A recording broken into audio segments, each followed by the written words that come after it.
Happy Friday, everybody. My name is Jamin Goecker. I'm a realtor in South Central Alaska. And what we're going to be doing today is doing our monthly update on what is going on in the MatSu Valley, primarily Wasilla and Palmer, but the entire MatSu Valley. Now, in this report, we go over a lot of facts and a lot of details just to show you how we're doing over the past month, and then compare that to the previous year to give us some kind of a standard to get an idea for how the market is moving right now. And I'm going to be getting to that in just a minute. Before we get started, make sure you do give this video a like and make sure that you subscribe so that you receive more information like this that is going to be timely and useful for you as you're trying to figure out what's going on in this shifting market. Now, without further ado, let's go and get into today's topic. Now, the MatSu Valley is a really big deal in South Central Alaska because it is such a big part of the overall real estate market for this area. Now, looking at the MatSu Valley, it's going to follow some of the similar trends that we see in the other market areas like Anchorage, Eagle River, Alaska as a whole. I have the link for those are going to be up here in the corner, so go check those out just to kind of compare them. But really the first thing we always want to look at is just the number of homes that we have on the market. In other words, the number of listings. So this time last year, from July 7th up to the current time of August 7th at the recording of this video, we had just under 1,200 listings were on the market this time last year.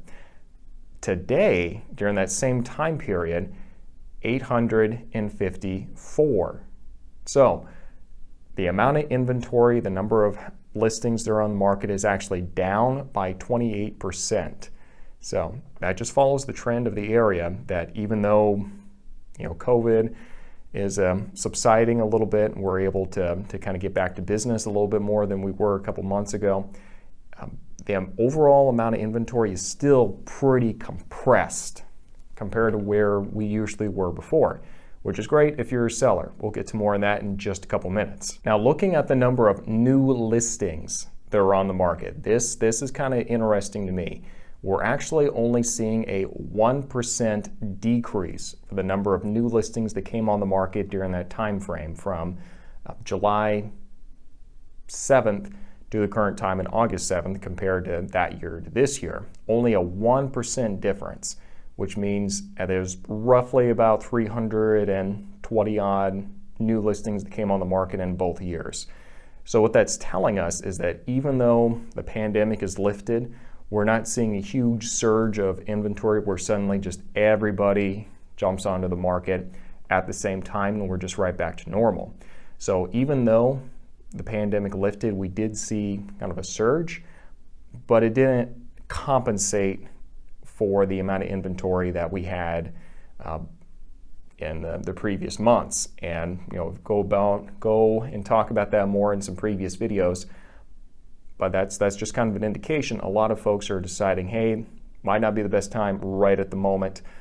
For those that do move, it is looking pretty good. Let's jump into more of those numbers. Talking about those people who've decided to just take advantage of the low interest rates and find a property right now and how that's really spurring the market forward, let's have a look at the number of new properties that are under contract from July 7th up to August 7th. So that 1 month period compared to the same period last year. Last year, we had 229 homes that pended.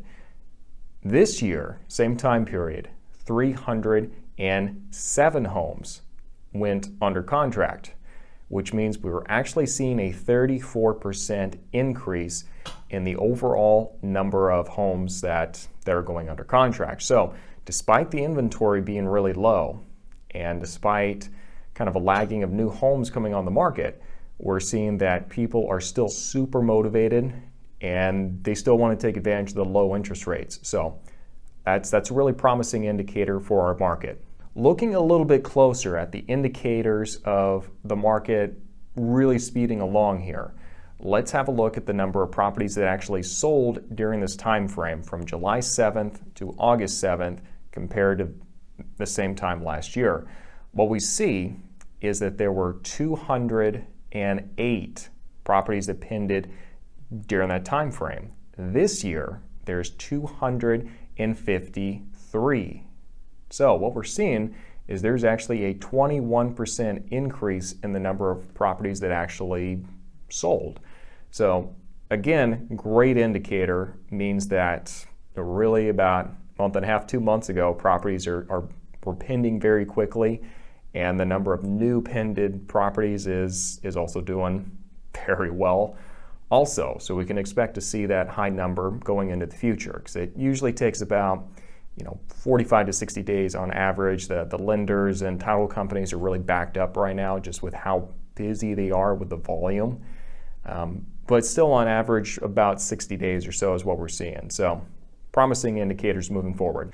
Has this been useful for you so far? If it has, you know what to do. Make sure you give this video a like, and if you're looking for more content like this where it's going to be a little bit more nuanced, and I'm going to kind of dive into the numbers for you to kind of interpret how the market's doing, make sure that you subscribe to the channel and that you comment with any specific questions that you have. I'm going to get to as many comments as I can, but make sure that if you want something answered, and it's really important that you reach out to me directly through my Facebook page, and the link for that is going to be down in the description. Now, let's jump into the topic I know everybody's very interested in, and that's looking at the overall sales price of the market in the MatSu Valley and how it compares to the same time last year. Now, we all know if it's a fire sale in the MatSu Valley, it's going to be super easy to just turn and burn and keep everything moving this way. So, is that what we're seeing? Is this just kind of everyone's just trying to offload their properties quickly, or is this actually a strong market? What we're seeing is that the average sold price for this time last year was roughly about $271,000 in the MatSu Valley. At the same time period this year, it is roughly $312,000. So a 15% increase. Now, you're always going to see some variability just year to year. That's just the way this is going to work. And I'm not going to attribute all of that increased price to the low inventory and the high demand right now, but it's also going to be a very significant part of it. So properties are selling faster, there's low inventory, there's more properties pending now than there was in the past by a significant margin, and the sales price is also way up. So pretty strong market. The last indicator I look at is looking at the list to sales ratio. In other words, how much as a seller can you expect where you ask for, and then how much do you actually get on average. This time last year it was about 98%. So if you asked for $100, on average you were going to get about $98. So still not bad. This year though, what we're seeing is that has actually increased by 1%. So it went from being 98% to 99%. So not bad at all. Not bad at all.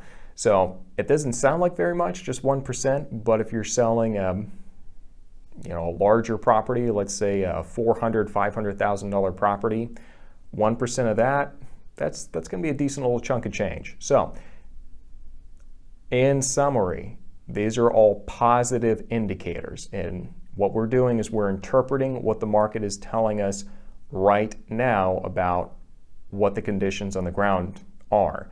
So that's really good. Obviously, we can't interpret the future based off of this, but what we're seeing is right now things are looking very promising.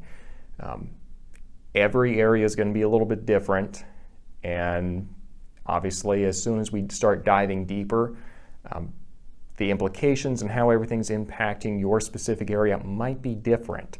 So make sure if you have questions about any of this, you contact me directly through my Facebook page. The link for that, again, is going to be in the description down below.